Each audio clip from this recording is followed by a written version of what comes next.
ফাঁসি ফোন দেওয়ার সময় পাই না, এখন প্রেম করবো। হ্যালো জান, ভালো আছো? হ্যাঁ ভালো আছি, তুমি কেমন আছো? এই তো আমি ভালো আছি। তুমি খাওয়া দাওয়া করেছো? হ্যাঁ জান, খাওয়া দাওয়া করেছি, তুমি করেছো? আমাদের আর খাওয়া দাওয়া, প্রবাসী জীবন বুঝতেই পারছো। খাবো, এই রান্না করছি, রান্না করে খাবো। তুমি খাওয়া দাওয়া করেছো তো? হ্যাঁ আমি করেছি জান। কেন, কি হয়েছে তোমার আবার? কি আর হবে, দেশের খবর যা শুনছি, যারা বিদেশে আসছে তাদের বউ বলে পালিয়ে যাচ্ছে। তোমার কি আমার উপর বিশ্বাস নাই জান? আছে, কিন্তু এত কষ্ট করে আমরা যে বিদেশে এসি, পরিশ্রম করছি পরিবারের লোকজনকে সুখে রাখার জন্যে, কিন্তু এই যে কিছু মেয়ে লোক তারা স্বামীর সংসার ছেড়ে অন্য ছেলের সাথে চলে যাচ্ছে, এটা তো সহ্য করা যায় না। আমার তোমার উপর বিশ্বাস আছে, কিন্তু ওই পাড়ার খাসিদের উপর তো আমার বিশ্বাস হয় না, কখন কে কি বলে না বলে। আর মেয়ে লোক তো মানুষের কথায় ফস, মানে কার কথা শুনি কমনে কি করে বলা যায় না। তোমার আমার উপর বিশ্বাস নাই, নাহলে তুমি এই কথা বলতাক না। না না, তোমার উপর বিশ্বাস থাকবে না কেন? বিশ্বাস আছে তো, এই জন্যই তো 20 বছর ধরে বিদেশ খাটছি। তা না হলে কবে তোমাকে ভুলে দেশে আরো একটি বিয়ে করে ফেলতাম। কি জান, এত কিসের কথা বলছো? আমার আদর ডিস্টার্ব হচ্ছে তো। সে কবে আসবে? তোমাকে যদি এতই ভালোবাসতো তাহলে আর 20 বছর বিদেশ থাকতো না, তাহলে সে এতদিন চলে আসতো।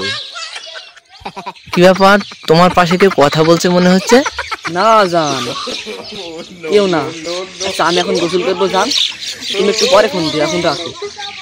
আচ্ছা ঠিক আছে।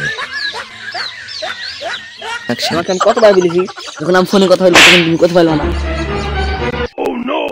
জান তুমি এখন চলে যাও, আশেপাশের মানুষ যদি কেউ দেখে তাহলে খারাপ ভাববে।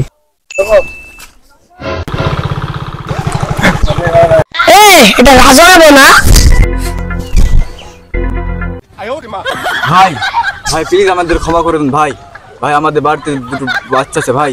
না তোদের কোনো ক্ষমা নাই। না ভাই আপনার পায়ে পড়তে ভাই, আমাকে ক্ষমা করে চ দিন মরলের কাছে চ। ভাই, আমাকে ক্ষমা করে দিন। আমাকে না তোদের কোনো ক্ষমা নাই, চ মরলের কাছে, চ মরলের।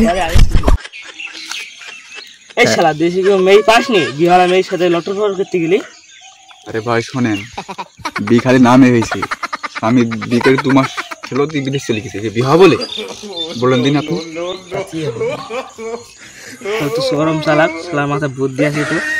এই শালা তো মাথায় ভালো বুদ্ধি আছে, ধরা খালি করি। হ্যাঁ ধরা খেয়েছিলাম ভাই, হুট করে যে কুত থেকে চলে এলো, নিজে টের পেলাম না। তাহলে কি বলে বলুন ভাই, অন্য এলাকার মরল আছে যে ডেকেও আসে না, আসলে আমাদের পড়ার মূল্য আছে যেন না ডাকলে চলে আসে। ভাবি তোমাকে এত ভালো ভাবতাম, তুমি এই কাজ করতে পারো? ভাই বিহার 2 মাস সংসার করি, স্বামী গেছে বিদেশ চলি, আসার কোনো নাম গন্ধই নাই। তাই তো ভাবি, তোমার কথা ভেবে দেখিনি। গেলা গেলা আমার সাথে গেলাম। ভাই তুমি তো সেই দিন দুধ ছাড়লা, আর যদি 2-5 বছর আগে যদি দুধটা ছাড়তাক তাহলে তোমার সাথেই যেতাম। ওই তো মরা চলে এসে রে। এই কি রে, এত জরুরি তলব নামাজ তো শেষ করতে পারলাম না, তোর দ্বিগুণ করে দিতে জন্য আসতে হলো। কি হয়েছে বল? মরল হেলি শান্তি নাই, নামাজ পড়ার সময় দেখিনি তোরা, সবসময় ঝামেলা বাঁধিস তুই সবসময়। ধরা পড়েছে। আস্তাগফিরুল্লাহ আস্তাগফিরুল্লাহ, কি কথা শুনলাম, তোবা তোবা তোবা তোবা। নামাজ তো শেষ করি আসলাম, আর কি কথা শুনলাম। এই কি করিস তোরা সব? মেয়েটা তো মাশাআল্লাহ সুন্দরী রে, আমি তো লোভ সামলাতে পারছি না, ও কিভাবে সামলাবে? ওগো মেয়েটা এখানে শোনো। জি মরল সাহেব, কি বলছেন বলেন। তোমার নাম কি গো?